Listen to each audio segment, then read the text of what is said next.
We are back, and we've waited almost an hour. It's finally time for our panelists to break out the tarot cards and read some palms, do whatever else they have to do to make their predictions. And Joe is up first. What do you see coming tonight, Joe? Well, I talked earlier about how a story like Bosnia affected Hillary Clinton in the short run. Iraq is another issue that's going to have a negative impact on another candidate, this one being John McCain, again in the short run. But we're going to see violence on our TV screen at least over the next 2 to 3 weeks as we see a shakedown in which way the Shiites go. Do they go with the Maliki government? Do they go with al-Sadr? That's going to cause John McCain's poll numbers to drop, at least in the short run. All right, Rachel, you're up.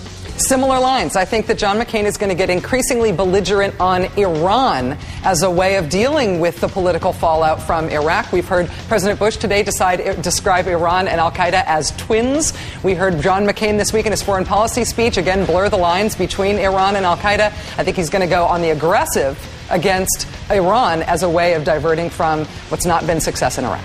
All right, Harold, you're up. Consistent with what we talked about earlier, there will in fact be a superdelegate primary. My governor, Phil Bredesen, has proposed the best idea. He states, here's what our party should do.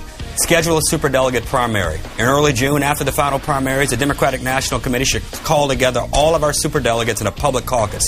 There would be a final opportunity for the candidates to make their arguments to these delegates, and then one transparent vote. It will happen. And you think that will settle it all at that point? Rachel said it best. Someone will reach 2025, and the fall campaign will start. All right. Jonathan, what have you got tonight? All three candidates will give Bloomberg serious consideration for the number 2 spot. And I'm not just making this up or pulling it out of thin air. I used to be a policy advisor on the first campaign. And here are the 3 reasons why. He's fiscally conservative and socially moderate to liberal.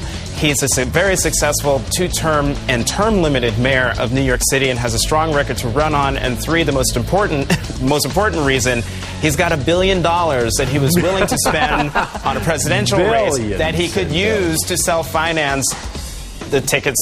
But let me ask you this: what does he do? What does he bring you?